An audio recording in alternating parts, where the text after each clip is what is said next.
l'économie nationale, mais d'une manière désintéressée. Nous posons des actes, on n'est pas vu.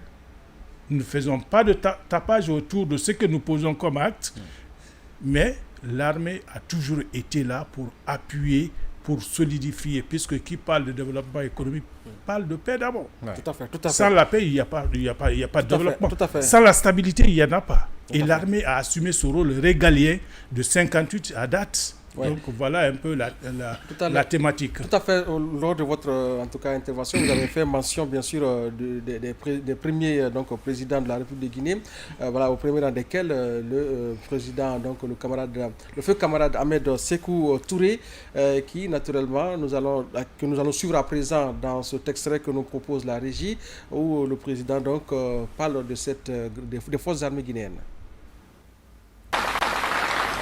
En novembre, les militants en uniforme de l'armée populaire guinéenne, contrairement à l'improductivité des troupes coloniales et mercenaires, sont activement occupés dans les diverses unités de production créées et gérées par notre armée, notamment dans les travaux de génie civil et d'agriculture où sont efficacement utilisés la plupart des militaires guinéens.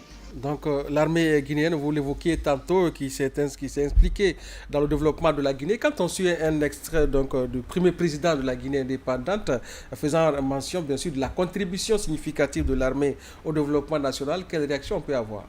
Bien, cela m'amène à dire que le slogan du général Mamadi Doumbouya, s'inspirer du passé pour construire l'avenir ensemble, n'est pas un vain mot. Quand vous regardez ça, cette déclaration date de 1970, mais bien avant 1970. Ouais. Vous n'êtes pas sans savoir que pendant le référendum 1958, l'armée a joué un rôle stratégique, ignoré par beaucoup de Guinéens. Il y a ce que nous avons appelé le vote blanc de l'armée. À l'époque, les militaires guinéens, qu'est-ce qu'ils ont dit? Nous allons voter oui pour la colonisation. Une manière de tromper le colonisateur pour lui dire que oui, si l'armée a dit ceci, ça veut dire que toute la population va suivre. Okay. Donc l'armée a joué cette stratégie que nous avons appelée le vote blanc de l'armée, et cela a rassuré le colonisateur pour dire que oui, le peuple va suivre la ligne donnée par l'armée. Par contre, la consigne était là. Ça, c'est le premier engagement de l'armée pour avoir l'indépendance. C'est ignoré par beaucoup de Guinéens. C'est pas sûr du grand public. C'est pas sûr du grand public. Donc, le vote blanc de l'armée, ça, c'est en 1958. D'accord. Bien, on a eu l'indépendance. Quand est-ce que ce pouvoir civil, ce jeune gouvernement a eu l'assurance que le peuple est derrière, que l'indépendance est réellement acquise? C'est quand le président Sékou Touré est parti au camp Alpha Yaya, rencontrer les militaires. Il a été ovationné, soulevé par les militaires pour dire que allez-y, nous sommes derrière vous. C'est là où la vraie indépendance de la Guinée est partie. Oui, tout à fait. Et de 1958 jusqu'à date, cette armée est restée fidèle. Ouais. Nous nous sommes approchés des historiens, des témoins de l'histoire, des compagnons d'indépendance. Toutes les implications de l'armée dans la vie politique étaient faites dans la justesse des choses, étant le garant de la survie de l'État. Tout à fait. En 1984, selon un témoin des faits, la prise du pouvoir par l'armée n'était pas de l'intention de l'armée, mais elle a été contrainte de le faire.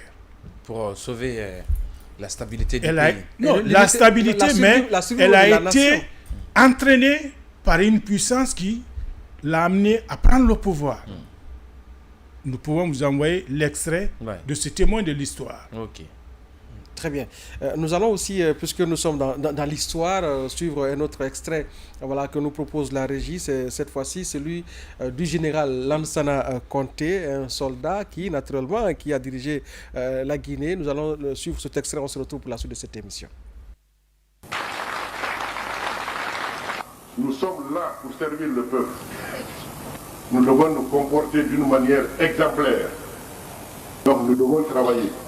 Nous devons nous organiser pour travailler. Le ministre de la Défense l'a dit tout à l'heure. Il faut que vous soyez intégrés dans le développement économique de notre pays. Donc, que ce soit le président Ahmed Sékou Touré et le feu général Lansana Conté, nous prions pour le repos de leur âme. Alors, tous ces deux présidents, vous l'avez suivi, ont insisté à ce que l'armée continue sa participation pour le développement de la Guinée. Et ce sont des discours quand même qui, aujourd'hui, ont été traduits dans les faits, au regard, bien sûr, des différentes contributions que vous évoquiez tantôt. Non, oui, ce sont des réalités. Au temps du général Lansana Conté, Ahmed Sékou Touré a parlé du génie militaire. Oui. Il a parlé aussi de l'agriculture. À l'époque, en 1958, la route la route Mamou-Farana n'était pas une route. C'est l'armée qui l'a ouverte. Non. Le trajet Mamou-Farana, c'est l'armée qui a ouvert cette route et fait de cela une route nationale. Okay. Avant, on quittait Mamou pour venir à Daboula, Farana, Kissidougou. Le trajet là n'existait pas. Beaucoup de routes à Conakry ici ont été faites par l'armée. Et traduction, c'est en acte, les discours. En acte concret. Tout à fait. Et sur le plan agricole, l'armée était impliquée dans l'agriculture. L'armée était dans l'agriculture au temps de la Révolution. Le même schéma a été réédité par le général Lansana Conté. Lui-même était le paysan agriculteur, le président agriculteur. Tout à fait. Pour montrer que oui, ce que j'ai appris hier, je ne dois pas laisser. Il a continué sur le même schéma et il a invité tous les Guinéens à s'impliquer dans l'agriculture, que la terre ne trahit pas. Tout à fait, tout à fait. Et à date, dans le volet agricole, le général Mamadi Doumbouya a eu à équiper les unités agricoles d'équipements modernes. Certainement, vous devez avoir les images ici. Ouais. Il y a des équipements militaires et en 2025, on a eu à faire 600 hectares de riz à Koundian, à Dinguiraï. Dans la plaine de Koundian. Oui, à Monchon et à Tindo. Cette année, nous sommes à plus de 700 hectares de riz encore mis en valeur. Tout ça, c'est pour contribuer à l'autosuffisance alimentaire. Okay.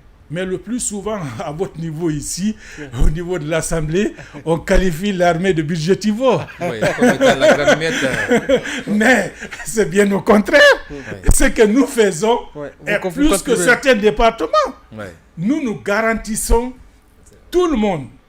Nous imposons la stabilité, nous imposons l'intégrité, le respect de l'intégrité territoriale. Et nous permettons à tous les acteurs du développement national de faire leur travail sans être inquiétés, sans être empêchés. Ça, c'est la plus grande contribution.